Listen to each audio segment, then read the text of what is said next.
Hi everyone, my name is Herkeph, and welcome back to my incredibly stupid hardcore world, where I'm only allowed to use wooden tools and leather armor. In our last episode, we continued work on the expansion of our mega base, where we successfully managed to finish the second part of it, which was very epic. However, even after 2 full episodes of building, we're still not done, proving that I have, quite clearly, severely underestimated the scale of this project. But we're doing this not because it is easy, but rather because we thought it would be. So as you were probably able to guess by that intro, we'll be continuing our progress on this project. As I briefly mentioned in our last episode, the next step to our base expansion is to build circular platforms in the gaps between our diagonal platforms we built in our last episode. But as some of you may remember from last episode, our Guardian farm decided to not work properly for some reason, resulting in us not getting any dark prismarine from our entire overnight AFK session,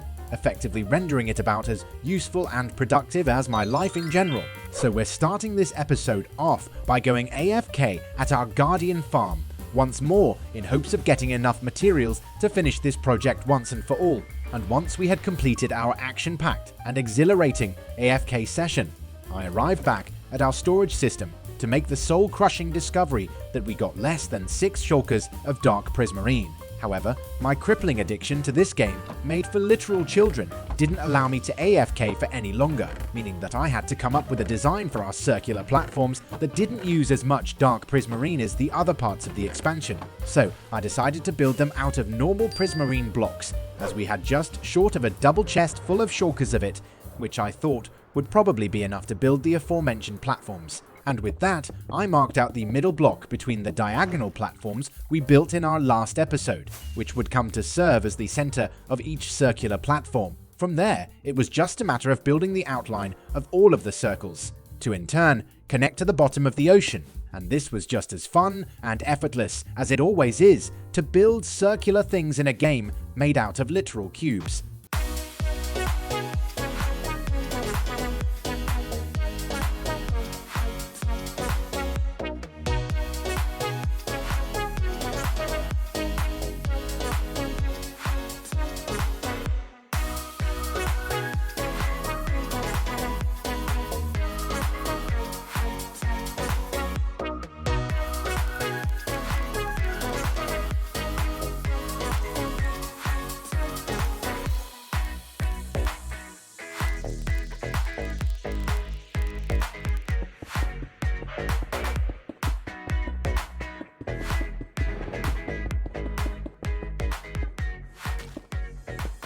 And after having spent the same amount of time as I would imagine it took Nikocado Avocado to get slim, we had finally built up the outlines of the circles as well as the below water portion. This meant that we could get started with the above water section of the platforms.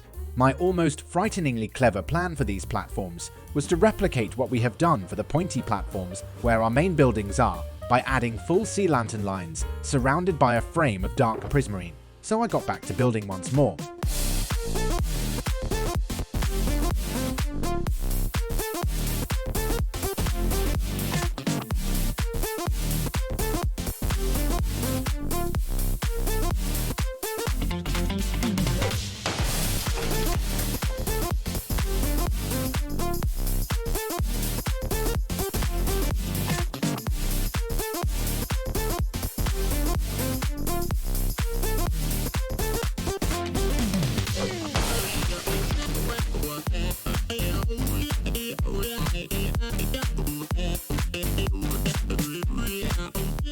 And due to the changes we made in the design of the platforms, we actually had more than enough dark prismarine to finish all of them, meaning that my highly intelligent and inventive master plan had achieved its goal, which was very epic.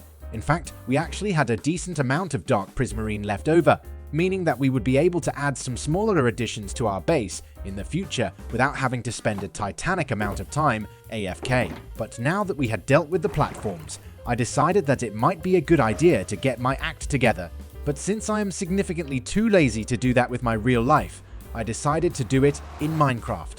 So I got to attend to some chores, including completely emptying the storage for our Guardian farm and repairing our iron farm that had for some reason lost some of its villages, causing it to break. I had no idea how that happened, but I couldn't be bothered to try and figure it out. so it'll probably remain an unsolved mystery for all eternity. But at this point, we had spent our last 2 episodes, as well as a sizable chunk of this video, working on our base. So in an attempt to not cause any further damage to my already substandard level of mental health and emotional stability, I decided to take a break from building and go out on an adventure. And my idea for this adventure was to try to tame every wolf variant.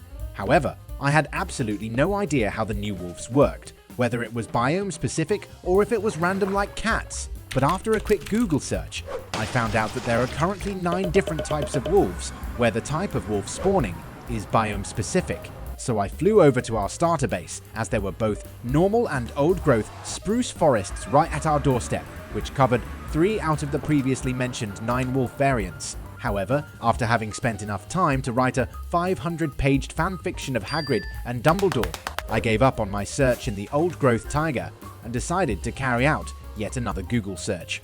And through that hacker-level utilization of my computer, I made the discovery that the new variants of wolves apparently don't spawn in chunks that were generated before the latest update. So I made the executive decision to abduct one of the old wolf type using the indisputably superior kidnapping tool of Minecraft. That, of course, being a boat. I then tied a lead to said abduction device so that I would be able to drag it along whilst flying, which is definitely one of my absolute favorite functionalities added in the latest update.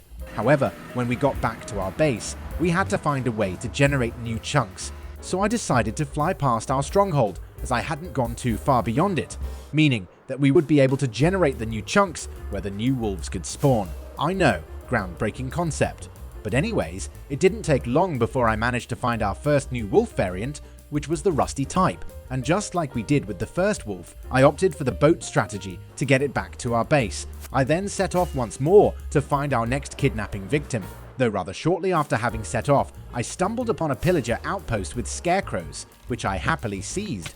And shortly after having set off once again for our epic adventure, I got completely sidetracked by a flower forest, like the very absent-minded man that I am. So I decided to grab as many flowers as I could, as it would almost be rude not to. And once I had successfully taken away the only thing the local bees had going on in their life, I got back to the task at hand. We then found a forest, meaning that our next wolf was of the woods variety.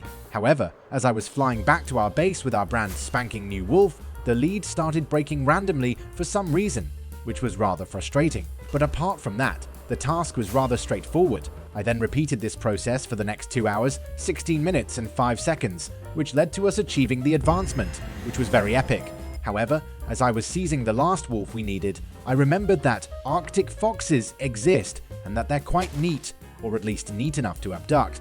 So I then spent a few minutes chasing a white fox with a lead in hopes of expanding my collection of illegally acquired wildlife. And after having spent a few minutes getting outsmarted by an NPC, I finally managed to put a lead on it, which allowed me to put him in a boat along with my wolf. I then made my final journey back to my base, bringing our epic adventure of abduction to a close.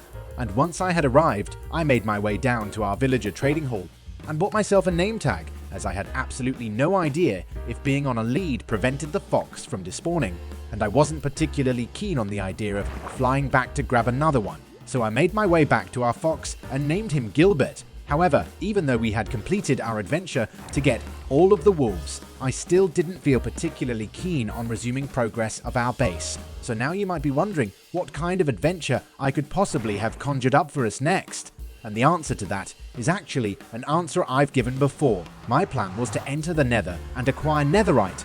We specifically needed 5 pieces, but we already had one from a previous adventure, meaning that we only needed an additional 4. And now you might be wondering what I intended to use netherite for, as I'm only allowed to use wooden tools and leather armor, and the answer to that is that I wanted to complete the Cover Me in Debris, as well as the serious dedication advancements. But now you might be wondering why I decided to risk losing my entire hardcore world just to complete some dumb advancement that doesn't have any purpose whatsoever.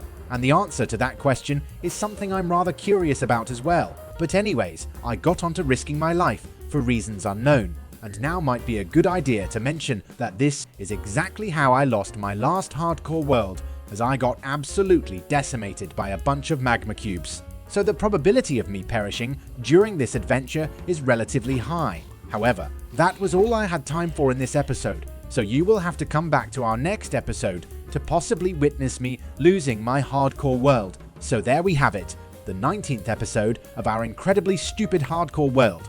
I hope you enjoyed it. Please leave a like and subscribe if you did, and I'll see you in the next one.